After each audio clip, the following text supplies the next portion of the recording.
Hola a todos y bienvenidos a un nuevo análisis. Hoy tenemos por delante un viaje que sinceramente es alucinante. Nuestro objetivo es intentar desentrañar uno de los mayores misterios de la ciencia.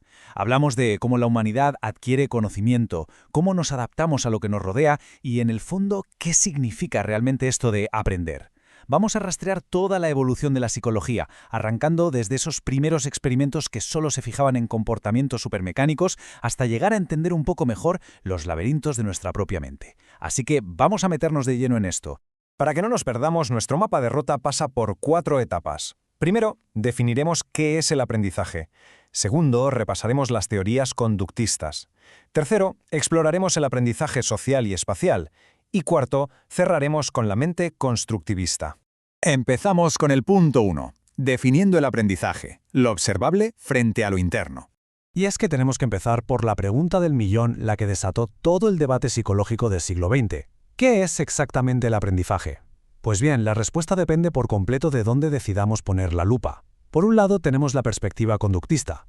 Esta visión define el aprendizaje puramente como un cambio en el comportamiento externo, algo que se puede ver y medir a simple vista, por ejemplo, aprender a atarse los cordones de los zapatos. Por otro lado está la definición cognitiva. Esta defiende que el verdadero aprendizaje es un cambio interno en nuestras conexiones mentales. Es algo totalmente invisible desde fuera, como cuando de repente logramos comprender una ecuación matemática que nos traía de cabeza. A ver, ambas posturas son totalmente válidas, pero nos muestran dos formas diametralmente opuestas de entender cómo funciona el cerebro. Pasamos al punto 2, teorías conductistas, la era de los hechos observables. Nos situamos a principios del siglo XX. La ciencia de la época quería dejar atrás de una vez por todas las teorías basadas en la simple introspección subjetiva.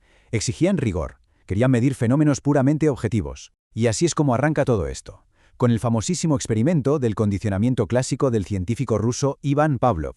Un dato súper curioso es que Pavlov, en realidad, ganó el premio Nobel en 1904 por sus investigaciones sobre el sistema digestivo, no por la psicología.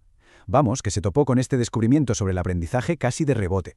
El proceso que observó tiene 3 pasos muy claros. Primero, una campana actúa como un estímulo neutro. Por sí sola, no produce ninguna reacción. Segundo, se introduce un estímulo incondicionado, en este caso la comida, que naturalmente hace que el perro salive. Y tercero, ocurre la magia. Al emparejar repetidamente el sonido de la campana con la comida, esa campana deja de ser neutra, se convierte en un estímulo condicionado capaz de provocar por sí sola esa respuesta de salivación. Es un mecanismo de aprendizaje involuntario sencillamente brillante. Con el paso del tiempo, los investigadores se dieron cuenta de que estas asociaciones no se quedaban ahí, podían volverse muchísimo más complejas. Descubrieron lo que llamaron el condicionamiento de segundo orden, que es cuando un estímulo que ya está condicionado se utiliza para condicionar a otro totalmente nuevo. Además, identificaron el contracondicionamiento, que hoy en día es una herramienta terapéutica increíblemente potente. Imaginemos la típica situación de un niño que siente una angustia terrible al ir al dentista. Pues bien, si emparejamos esa situación tan desagradable con algo sumamente positivo como un juguete nuevo o algo divertido, podemos llegar a revertir ese miedo. Quedó clarísimo que el aprendizaje se podía ir apilando en distintas capas. Ahora, escuchemos esta cita de John B. Watson, el mismísimo creador del término conductismo. Dadme una docena de niños sanos, bien desarrollados, y yo garantizo que escojo uno al azar y le enseño a convertirse en cualquier tipo de especialista que yo elija. Esa frase ilustra a la perfección la visión radical y extremadamente ambientalista que se respiraba en la época. Fijaos en la seguridad absoluta de sus palabras. Watson negaba rotundamente que la genética tuviera algún papel importante. Para él, hasta las emociones más viscerales, como el miedo, se podían condicionar desde cero. Y de hecho, llevó esto a la práctica trágicamente con el histórico experimento del pequeño Albert, intentando demostrar que el ambiente y la crianza lo eran absolutamente todo para su teoría. Más adelante, basándose en los primeros trabajos de Edward Thorndike y su ley del efecto, entra en escena B.F. Skinner. Y este hombre pone todo patas arriba con su condicionamiento operante. Aquí la cosa cambia. El aprendizaje ya no es solo un reflejo involuntario, sino que son las consecuencias las que moldean nuestro comportamiento voluntario. La lógica es implacable. Añadir algo agradable refuerza una conducta, mientras que aplicar algo aversivo o quitar algo deseado funciona como castigo para frenar esa conducta. Skinner demostró todo esto usando animales en entornos ultracontrolados, donde tenían que pulsar palancas o botones para conseguir comida. Y ojo, porque llegó a tener un nivel de control tan bestial con esta técnica que literalmente logró entrenar palomas para que jugaran al ping-pong de forma competitiva. Increíble. Pero claro, justo cuando el conductismo estaba en la cresta de la ola, empezó a surgir una pequeña, gran grieta en esta teoría tan sólida. Se plantó sobre la mesa una pregunta monumental, una de esas que cambian los paradigmas de arriba abajo. ¿De verdad es absolutamente necesario recibir siempre un premio o un castigo directo para aprender algo nuevo? Lo que nos lleva de lleno al punto 3. Aprendizaje social y espacial, descubriendo el mapa interno. Esa enorme duda provocó un punto de inflexión histórico. La comunidad científica empezó a mosquearse, dándose cuenta de que el condicionamiento observable simplemente no era suficiente para explicar todo lo que hacíamos. Había que empezar a mirar dentro de la cabeza.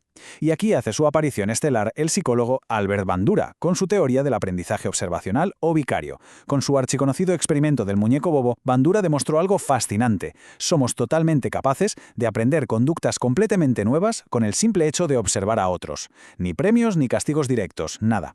Para que esto pase, tienen que darse 4 pasos cognitivos muy concretos en nuestra mente. Prestar atención a quien hace de modelo, retener esa información mentalmente, tener la capacidad física para reproducirla y, finalmente, la motivación para llevarla a cabo. Vamos, que ver las recompensas que recibe el otro es más que suficiente para que nosotros aprendamos la lección. Y mientras tanto, en otros laboratorios, había investigadores dándole vueltas a cómo demonios se orientaban los animales en el espacio. Para ello, usaban el ya clásico laberinto en forma de T de Edward C. Tolman. La prueba era sencilla. Las ratas tenían que encontrar una caja con comida al final del laberinto. Pero el gran misterio científico de fondo era saber qué es lo que estaban aprendiendo realmente tras repetir el trayecto una y otra vez. ¿Acaso estaban memorizando una secuencia física, casi robótica, de movimientos musculares? ¿O es que estaba pasando algo mucho más complejo en sus cerebros? Esta duda partió a la comunidad científica en 2 bandos. Por un lado teníamos a Clark Hull defendiendo que la rata era prácticamente como una máquina. Aprendía a girar a la derecha por pura costumbre, un hábito mecánico basado en la acción. Sin embargo, Tolman soltó una auténtica bomba teórica. Propuso que la rata aprendía basándose en la ubicación, porque en realidad estaba construyendo una representación mental de toda la habitación. Argumentó que el animal formaba un verdadero mapa cognitivo, conectando mentalmente dónde estaban las ventanas, las sillas y las puertas del laboratorio para orientarse. Fue una idea totalmente revolucionaria que demostraba que la mente animal procesaba la información a un nivel altísimo. Hoy sabemos a ciencia cierta que Tolman dio en el clavo. De hecho, usamos 2 sistemas para movernos por el mundo.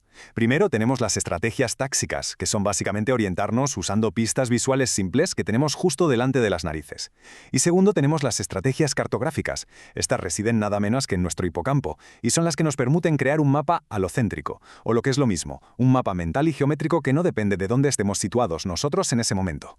Esto quedó clarísimo en experimentos posteriores, como el famosísimo laberinto acuático de Morris, donde los roedores eran capaces de nadar hasta plataformas invisibles ocultas bajo el agua, guiándose única y exclusivamente por referencias externas de la habitación. Y así entramos en la recta final con el punto 4. La mente constructivista, construyendo nuestra propia realidad. En el momento en que aceptamos que somos capaces de crear mapas mentales así de complejos, abrimos la puerta de par en par a la era moderna de la psicología.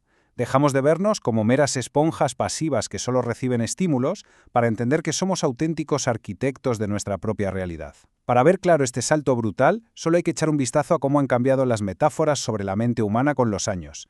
Arrancamos el siglo XX bajo el prisma del conductismo, comparando al ser humano con un organismo animal básico que reacciona a su entorno. Luego, a mediados de siglo, el cognitivismo cambió el chip por completo y empezó a comparar la mente con un ordenador superpotente que procesa datos de forma fría, hasta que finalmente llegamos al constructivismo de hoy en día, que nos regala una metáfora preciosa, la mente narrativa.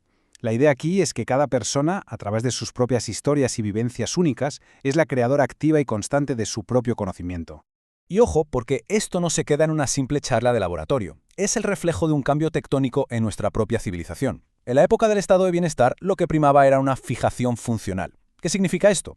Pues que la educación consistía básicamente en meter datos estáticos en la cabeza de la gente para que encajaran en un puesto de trabajo predeterminado. Pero hoy vivimos en la sociedad del conocimiento, que se mueve por el paradigma de las competencias.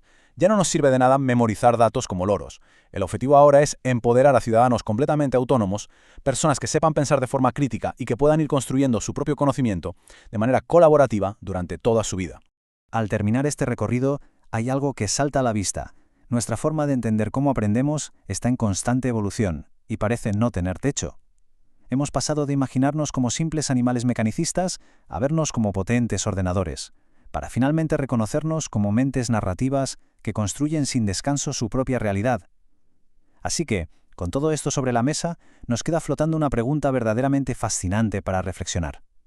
A medida que seguimos evolucionando y conectándonos a una velocidad vertiginosa en esta era moderna, ¿cuál creéis que será la próxima gran metáfora que defina la mente humana en las décadas que están por venir? Ahí lo dejamos. Muchísimas gracias por acompañarnos en este análisis y hasta la próxima.